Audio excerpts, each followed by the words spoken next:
la psychothérapie. Je m'appelle Laetitia Fénis et je suis psychopraticienne. Aujourd'hui, nous abordons le thème du mensonge. Qu'est-ce que le mensonge? Je pense que vous avez une petite idée. Oh bah si! Oh bah si, quand même! Mais oui, c'est ça! C'est ce que vous pratiquez tous les jours. Enfin, c'est ce que nous pratiquons tous les jours, j'admets. Mais pourquoi? Eh bien, nous allons voir ensemble les raisons principales qui nous poussent à altérer la vérité parfois. Avant de nous amuser, dans une deuxième partie, à déceler les différents signes verbaux, non verbaux, chez un interlocuteur, une interlocutrice qui essaierait de vous jouer un petit peu du pipeau. Pour cela, nous n'allons pas nous attarder sur les menteurs professionnels du type personnalité antisociale, psychopathe, sociopathe, pour qui le mensonge fait partie intégrante de leur vie.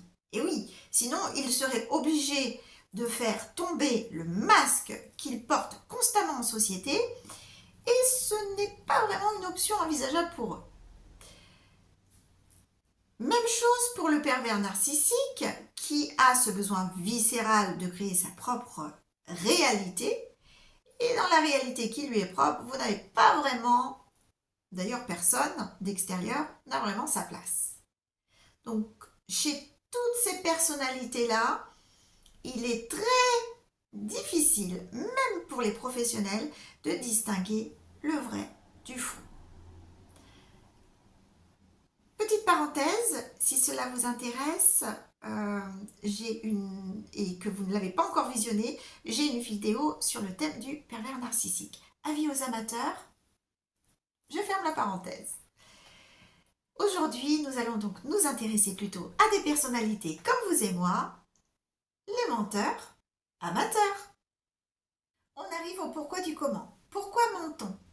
Eh bien, très tôt, on nous apprend, et ce dès l'enfance, que toute vérité n'est pas bonne à dire, sous peine d'être rejetée, exclue par le groupe et d'avoir plus tard des difficultés à se faire des amis, interagir avec les autres.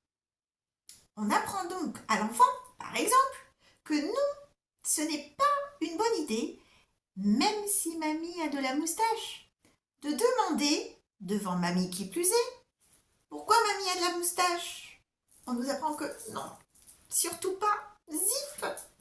Ce n'est pas un comportement adapté pour créer, entretenir, nourrir du lien social. Et à partir du moment où on ne peut pas dire tout ce qui nous passe par la tête, on ne peut pas exprimer librement notre vérité, on peut déjà parler de mensonge par omission. Deuxième exemple, et petit jeu, vous allez voir, on va s'amuser ensemble. Vous êtes adulte, une amie vous offre un vêtement. Mais attention, quand je parle de vêtements, je vais faire référence au Père Noël est une ordure, au fameux gilet que Thérèse avait confectionné pour Pierre. Pour ceux qui ne connaissent pas du tout, ne vous inquiétez pas, je suis sûre qu'il y a déjà quelques illustrations me connaissant. Vous avez le choix entre deux options. Première option, vous dites votre vérité librement et sans filtre au moment où vous ouvrez le paquet. Au risque de mettre en danger la relation que vous entretenez avec cette personne et au risque de ne plus la revoir. En disant quelque chose qui ressemblerait à « Mais qu'est-ce que c'est que ce truc? Comment tu as pu me faire ça? On est amis, mais ça ne ressemble à rien, c'est pas un cadeau. C'est trop moche, je ne le mettrai jamais, même pas en rêve. » Voilà, pour vous donner une idée. Ou vous répondez au formatage que vous avez reçu depuis l'enfance et qui vous a bien aidé à tisser du lien social. Vous ne voulez absolument pas blesser cette personne qui a eu une jolie attention envers vous. Et vous allez plutôt tenir un discours de ce registre-là. Merci Thérèse, ça me fait plaisir.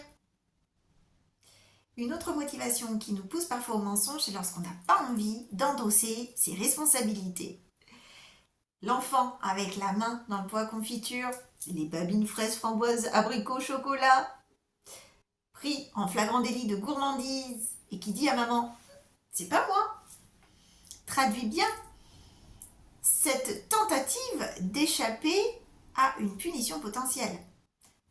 Dans le même registre, l'époux qui est surpris en plein acte adultère et qui ne trouve rien de mieux à dire à son épouse « ce n'est pas ce que tu crois, ce n'est pas ce que tu crois ». C'est un petit peu ce qu'elle voit quand même.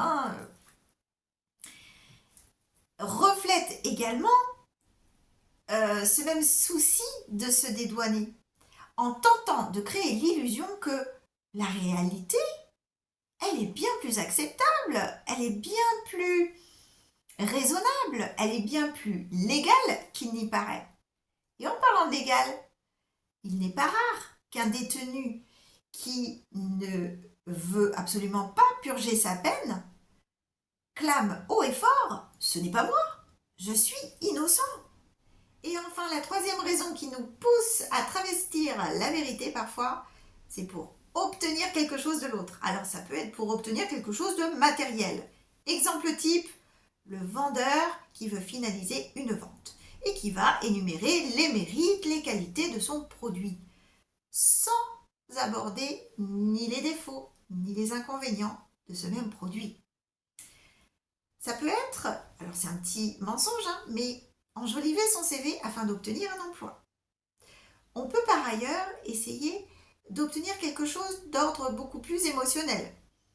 On est inscrit sur un site de rencontre, on n'a pas confiance en soi, on peut par conséquent peut-être être tenté de poster une photo de soi avec filtre afin de susciter l'intérêt de l'autre.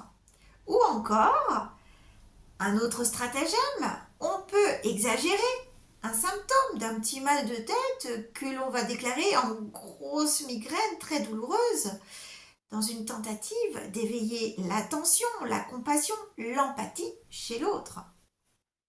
Voilà pour notre première partie. J'espère que vous êtes toujours là, que cela vous a intéressé.